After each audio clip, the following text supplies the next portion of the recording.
बोला कि आप ये संगठन का काम है, हमेशा रहता है गुड गवर्नेंस देना। अच्छा कौन सा स्टेट में कर रहा है वो गोवा में लागू करना, और गोवा और मजबूत करने के लिए क्या कर सकता है उसके बारे में हम डिस्कशन किए। संगठन हमेशा निरंतर रूप में करना पड़ता है, वो संगठन का काम है, उसके वजह से हम प्रभारी के नाते यहाँ हूँ। संगठन के बारे में हम डिस्कशन किए, गवर्नेंस के बारे में हम चर्चा की। सर गवर्नेंस मतलब रिशफल कुछ है सर? रिशफल कुछ है? रिशफल अपना काम नहीं है, सीएम का काम है। लेकिन आपकी बात सीएम करना है तो कर सकता है। सुझाव कुछ समय पार्टी सुझाव देता है।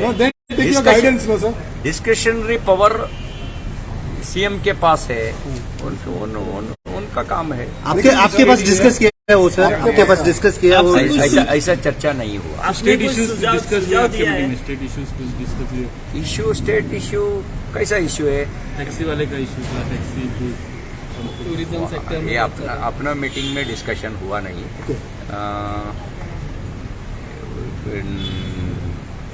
क्या है, बहुत साल से आप संघर्ष कर रहे था ना माइनिंग के बारे में, वो परमिशन दिया, ऐसा कहा, अच्छा है, ठीक है।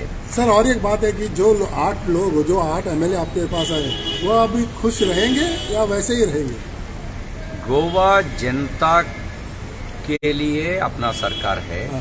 जनता को मजबूत करना, उसको खुश में रखना, उसके लिए अपना सरकार काम कर रहा है।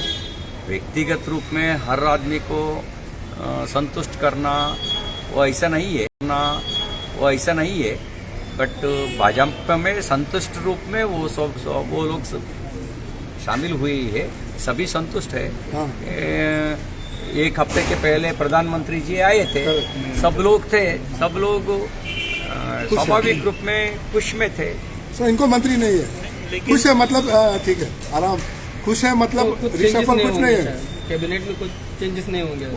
मुख्यमंत्री, आप राइट क्वेश्चन है, रॉन्ग आदमी के पास आप पूछ रहा है। सीएम के साथ पूछना है, राइट आदमी है सभी को आपको पता होगा। सर आप रॉन्ग नहीं, राइट आदमी है। 8 आमदार हुए, वो कुछ नाराज है थोड़े, वो जो आए वो कौन बोला? वो कुछ लोग नहीं बोला। आप ऐसा ट्विस्ट कर रहा है। नहीं स्पेकुलेशन होते हैं सर, ट्विस्ट नहीं कर रहे, ऐसा बोल रहे हैं वो लोग नहीं बोला। वो सामने तो नहीं बोलेंगे ना सर। मेरा साथ कमिटमेंट नहीं था, मेरा साथ में भी नहीं बोला। तो बाहर क्यों? इंडक्शन के वक्त कमिटमेंट नहीं था, कैबिनेट वर्क और कॉर्पोरेशन का कमिटमेंट नहीं दिया था पार्टी ने। मुझे मालूम नहीं, मेरा साथ कोई बात किया सर। देन भाई जरा स्पेकुलेशन, इसको निकालेंगे, इसको मंत्रिमंडल में शामिल करेंगे, ये चर्चा तो हर बार चल रही है। और जब आप आता है तो और आप लोगों को मसाला चाहिए ना सर। हम मसाला, आप ही मसाला देते हैं ना। ऐसा नहीं है, हम लोग संगठन के बिना कोई नहीं सोचता है। सर वो संगठन किसके लिए? अच्छा काम करने के लिए संगठन है। सर मादई का इशू चर्चा में आया था, मादई इशू जो है कर्नाटक केस में जो डिस्प्यूट चल रहा है। ये जो 8 आमदार आए थे आप बीजेपी में, वो संगठन का ही काम था क्या? संगठन सब लोगों पार्टी अपना पार्टी में आने के बाद सभी एक होता है। भाजपा एमएलए होता है, भाजपा एमएलए के जैसे हम सभी को ट्रीट करेंगे, सभी को साथ लेके काम करेंगे, साथ लेके पार्टी मजबूत करेंगे। जो विधायक आए हैं उनको कुछ रिस्पॉन्सिबिलिटी देने की सोचा है क्या? ये 100% सभी को उसको क्षमता हम उपयोग करेंगे, सही तरफ से उपयोग करेंगे। संगठन में कोई को नहीं छोड़ेंगे, सभी को साथ लेकर के पार्टी मजबूत करेंगे।